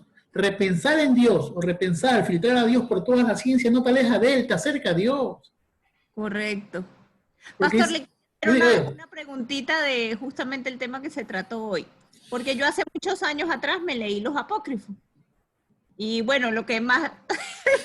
Lo que recuerdo, que incluso después lo vi en una película de Jesús, es la parte donde él agarra y hace unos pajaritos con barro y luego les da vida. Claro, ese es el evangelio de Tomás. Sí, Ajá. digamos, De de lo barro. que leí me pareció algo muy bonito, ¿no? Y que él había hecho ya milagros antes de haber convertido el agua en vino, que desde niño hacía milagros. El niño Dios, que no sabía su Sí. poder. Correcto. Ahí donde mata al niño, ahí donde lo seca, pues. Claro. Él estaba jugando con unos barquitos de unas maderitas de balsa, y viene un Sí. niño y le rompe la balsa, y sucede que Jesús se enoja y dice, sécate como los palos de balsa, y ¡chuc! Se hace un esqueleto chupado. Porque Jesús lo dijo, se creó. Después Claro, está jugando. sí, eso no lo creo. Sí, A ver, porque entonces está Jesús jugando es en puro una, amor que va a hacer eso. está jugando en una terraza con unos niñitos, y viene un niño y se cae, y se mata. Ah, y el baile lo resucita, sí. Y los padres lo increpan y llaman al papá, José, tu hijo mató a mi hijo. Entonces Jesús, bravo, yo no le he matado, que yo no le he matado, que yo no le he matado. Y de repente Jesús se enoja tanto que le dice, Zenón, porque se llamaba Zenón el niño, Zenón, levántate y dile que yo no te he matado. Y luz, el niño coge la vida. Entonces, esas historias Sí. increíbles de Jesús. los muñequitos, de las palomitas de lodo, y que lo vio un fariseo. David, ¿y cuántas cosas habrán pasado en verdad? Porque la Biblia no relata todo el crecimiento de Jesús. Así es que, pero esos libros apócrifos del Nuevo Testamento, como que exageran la nota. Me gustó la parte cuando levanta a Zenón. Me gustó la parte que vuelan los pajaritos de barro, que estaba en el día de Shabbat, en el día sagrado, se pone a hacer palomitas de barro. Un fariseo lo mira y va y lo acusa con el papá. Y José viene, ¿por qué has hecho esto? Roto el día del Shabbat. Que no son de barro, huelen. Y le pega un manotón así y las palomitas se hacen palomitas y salen volando. Imagínate esos libros apócrifos. Pero yo leo libros apócrifos aún para entender la mentalidad, cómo ellos pensaban acerca de Dios. Yo me gusta leer el trasfondo de la historia. No me gusta tanto la historia, me gusta más ver qué pensaban. Pastor, pero hay algo que me dio mucha curiosidad. Así como usted nos ha mencionado por la profundidad de sus estudios, cómo se ha malinterpretado algunos párrafos de la Biblia, porque incluso están hasta mal traducidos, pero sobre todo más en el Antiguo Testamento, ¿no? Pero en el Nuevo Testamento, aparte de lo del camello que no pasa por el ojal de una aguja, ¿qué otra malinterpretación hay? 10.000 ñañitas. Ay. David, la parte cuando dice, antes la nombraste, me parece, la parte cuando dice que comían ¿cómo se llama esto de las palomas? El estiércol. El estiércol de paloma. ¿A qué se refería? Muchos dicen que es una comida, que es una forma que es una planta. Sí. Que se llama estiércol de paloma. Así es. Dicen. Otros dicen que era estiércol de popó. Popó de paloma. Por ahí alguien dijo en una predicación cacaquey. Alguien dijo cacaquey. Y hacían cacaquey, dice. Y comían cacaquey. Entonces, en el Nuevo Testamento, muchas malas interpretaciones. Muchas. Como allá en África, que hacen tortitas de lodo. De lodo para comer. Entonces, Beatriz, hay muchas malas interpretaciones en el Nuevo Testamento, muchas, que nos tienen aún divididos entre hermanos, nos tienen dividido aún en criterios. Por ejemplo, mira, te toco una, iba a tratar de tocar hoy día, pero creo que no me da el tiempo, nos quedan como 12 minutos, por respetar las 2 horas, ¿no? Que quiero compartir con ustedes. Por ejemplo, una de las cosas que sí nos están dividiendo mucho, nos ha dividido mucho, es el cuentito, por llamarlo de una manera sarcástica, la Trinidad. La Trinidad es una historia que nos contaron mal.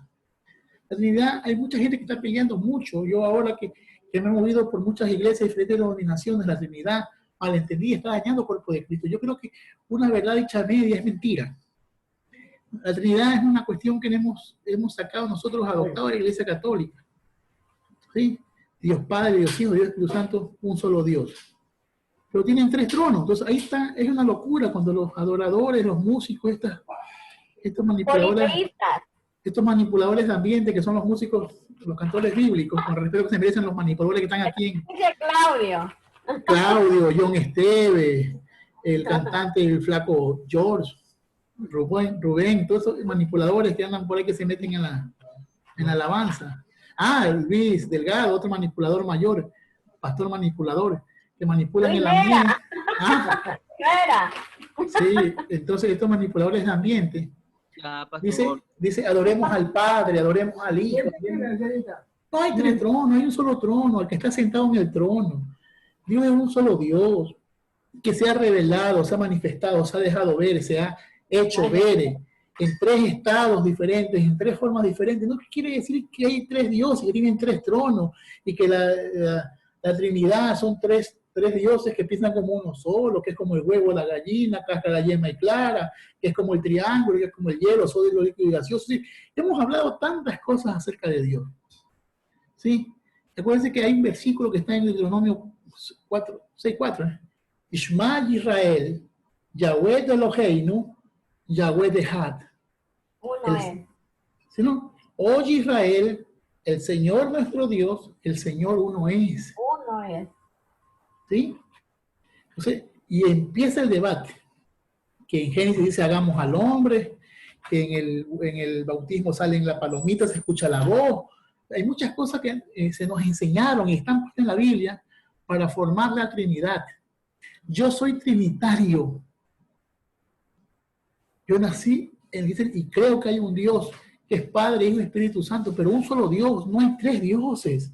La gente tiene mala Trinidad. La Trinidad no son tres seres, es un solo Dios que se ha manifestado. Para los que no están conmigo en clases, ni estuvieron conmigo en la universidad, así que quedan muy pocos. Queda Paola, queda Carlos Calderón, queda tú, Beatriz, queda Mariuxi, ¿quién más queda por ahí? Y Dayana, ¿no? ¿Cuál es el primer mandamiento de todos? A Dios sobre todas las cosas y sobre todas las cosas amar a Dios. A uno mismo. Amar a Dios sobre todas las cosas. A ver, amar a Dios. ¿Quién tiene la Biblia ahí? ¿Alguien me puede leer Marcos 12? Amén. 28, 29 y 30. Marcos 12,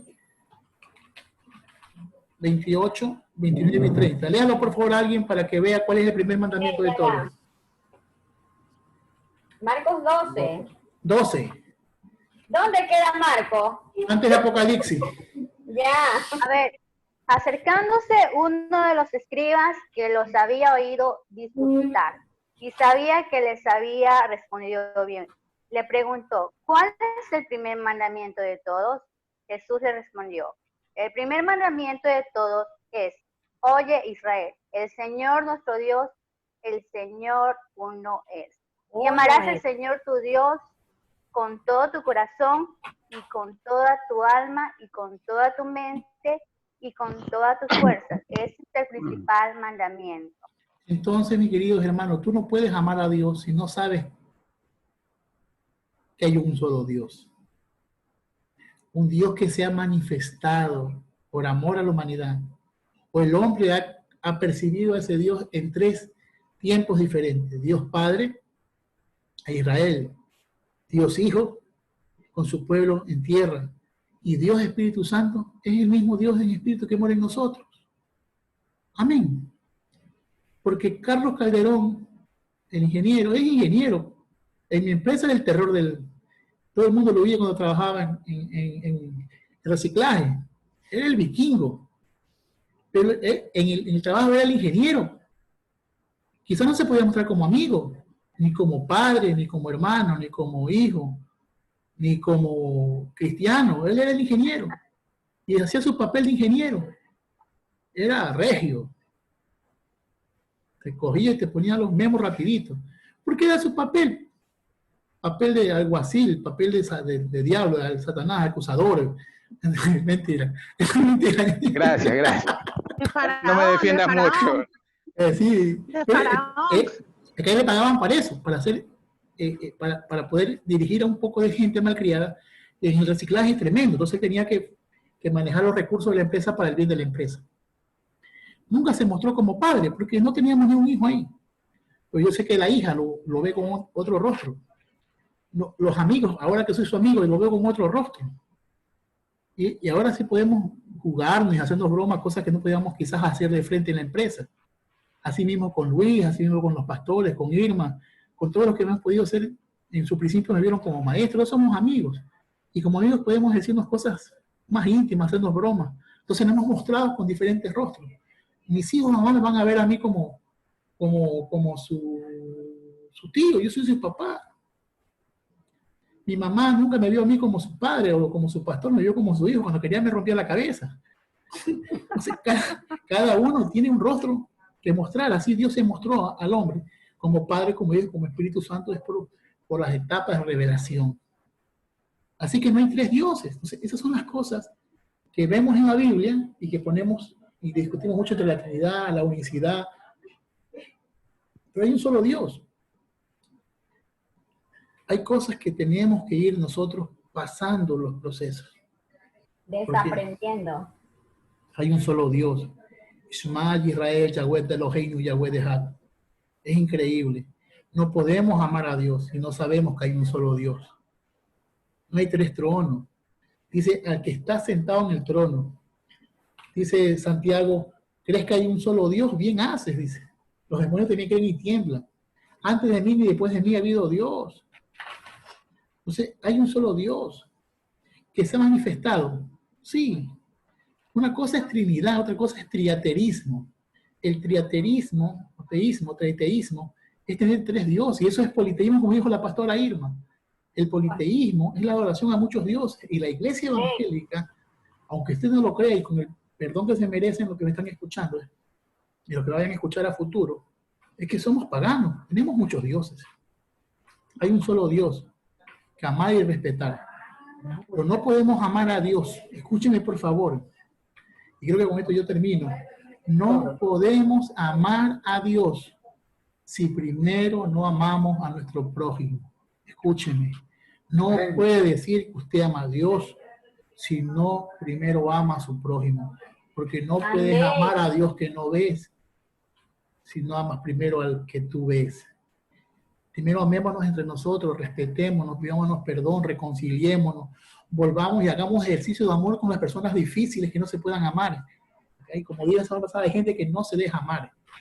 Yo soy difícil de amar, por ejemplo.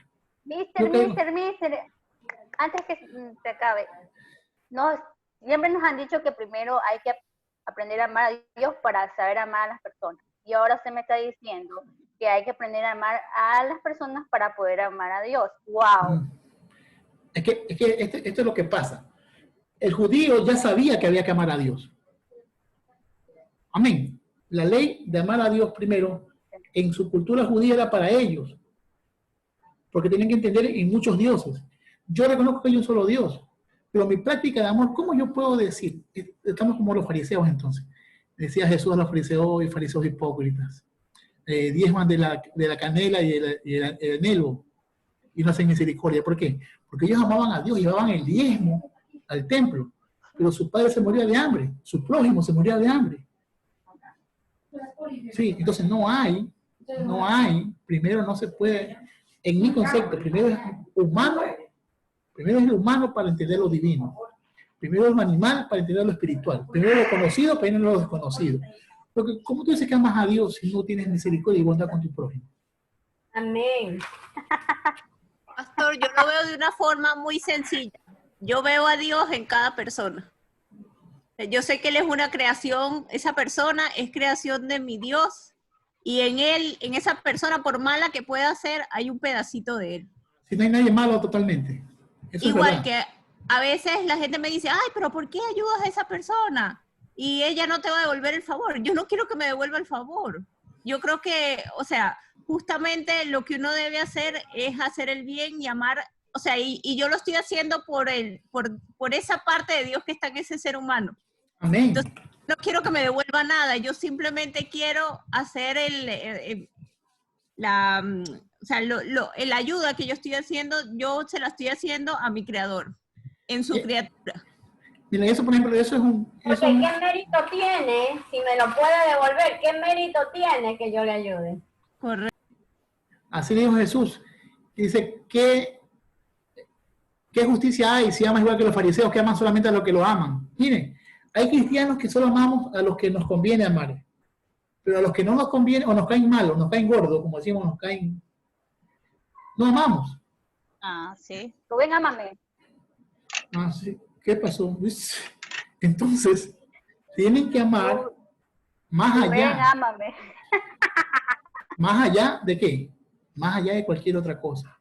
El amor debe prevalecer sobre los intereses. El amor en Cristo no nace. El amor en Cristo no nace. Se ejercita. En amor se ejercita. El amor no es un sentimiento en Cristo bonito, el sentimiento sufrido. No busca lo suyo, no es jactancioso. Todo lo cree, todo lo soporta. Hay que hacer ejercicios de amor. Amén. Pastor David, amén. Pastor David, aquí viene, quiero acotar algo que ha mencionado nuestra pastora dentro de una de sus prédicas, y que en lo personal, la verdad, se me ha quedado en la mente, porque ella dijo en una ocasión que qué fácil es amar, pues, al que te conviene, qué fácil es amar a un hijo, es fácil amar a un esposo. Tú dices, si de amor se trata, yo amo a Dios y amo, pues, ¿no? También a los demás, amo a mi prójimo.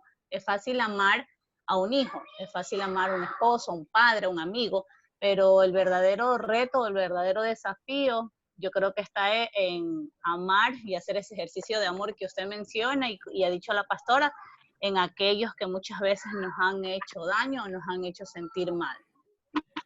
Claro. Amén. Amén.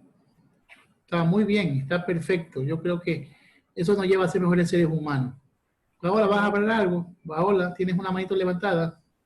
Sí, sí. ¿Me ven? Sí. Ahí.